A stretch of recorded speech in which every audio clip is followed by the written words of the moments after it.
Hello, Crippen astronauts. This is Miss Ghuneim. Welcome to week 3 of art. So you might be wondering why we're working with lines again, if that's what we did last week. In order to create really good art, the first thing we have to do is learn how to control some of the utensils that we use, such as markers, paintbrushes, and pencils. And the best way that we do that is by practicing all the different types of lines. The more we practice lines, the better our art will be.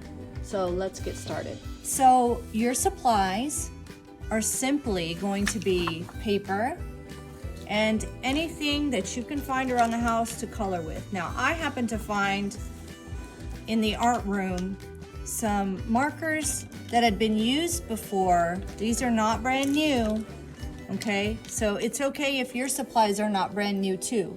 Okay, we just want to make sure that you have something that can write or color with. Even if all you have is a pencil today, that's okay. So let's get started.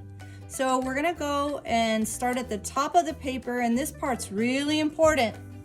Whenever you draw your line, I want you to start from one side, and you're gonna keep going till you go all the way and touch the other side.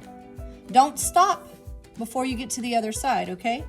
So I think my first line, I'll keep it easy. I think I want it to be a wavy line. So I'm gonna start all the way over here by the edge. And I'm just gonna start making a wavy line.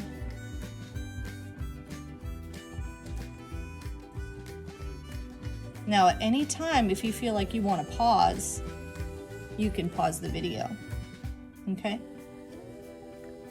So I'm gonna switch colors. I like to switch colors because it makes my artwork more colorful that way. So I'm gonna switch colors. Let's see, I'm gonna try this green marker. Hopefully it works. If you have any scrap paper that you can try your markers on, in case you're not sure, well, this one works okay.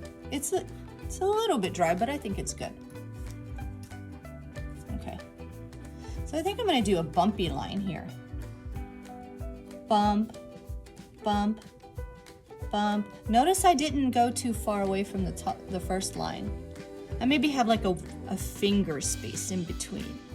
If you want to see how much it is, you could probably just put a marker there in between each line so that you don't end up spacing things too far apart.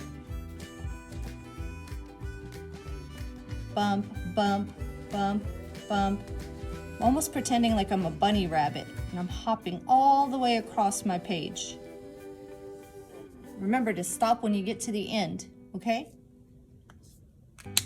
Let's see. Now I'm gonna do a dotted line. Ooh, if I'm gonna do dotted, I think you need to see, it needs to be a darker color so that y'all can see it better. I was gonna choose yellow, but I think I'm gonna go with orange. Dot, dot, dot. Again, notice I didn't go down too far. I didn't start my other line way down here. I don't want it to be, I don't want too much space in between. All right, so there's dotted. It's a dotted line.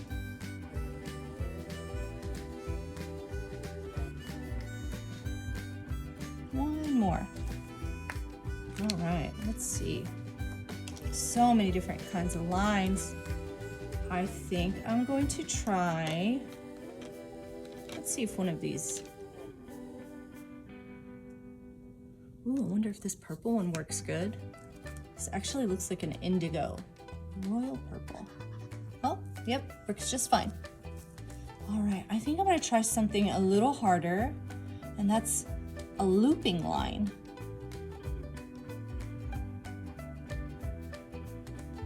It's like I'm making a curl or curlicue every time I go up. I come back down.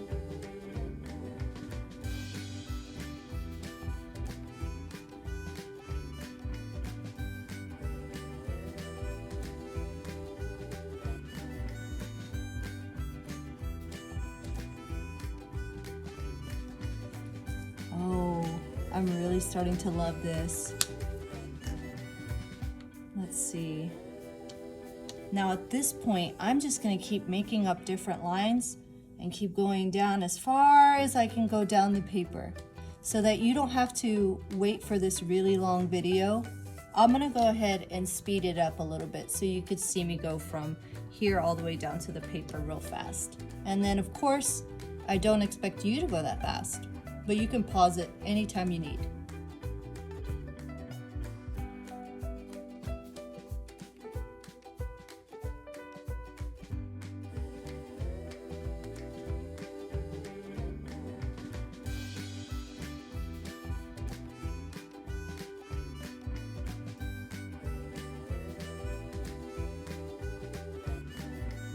Awesome, so we're all done making our lines paper. Let's talk about some of the lines that I drew. This one's wavy, bumpy, dotted, looping, zigzag, castle, straight, spiral, diagonal, broken, and then some of my lines repeated. So I did another wavy line. And then this one here, I think this one might be a little bit more challenging. It's called a gestural line. It doesn't really have a pattern to it. I just kind of went with whatever my brain and hand were telling me to do. I didn't have a plan. I just kind of tried to make my hand do different things as it was going from this side of the paper to the other side. So gestural lines don't really have any sort of pattern to them. This is a thick line. Another word for thick is bold. And then, I don't know if you could see that, but I took a pen and I drew a thin line. And at the very end, I used this green marker and I drew a line that was very light. I hardly pressed on it. Do you see that? And then with the same marker, I kept going over here, except I kept going over the same spot over and over again because I wanted it to be darker and darker and darker. So I wanted you to see that even using the same color, you can have one part that's lighter and then the other part that's darker. And in art, we call that value, when things are lighter and darker. So this is our assignment for today, or for this week. So I cannot wait to see what you do. Now remember, I cannot wait to see what your art lines will look like. Remember, take a picture of yourself holding your artwork and submit it in Canvas. And I will see you guys next week.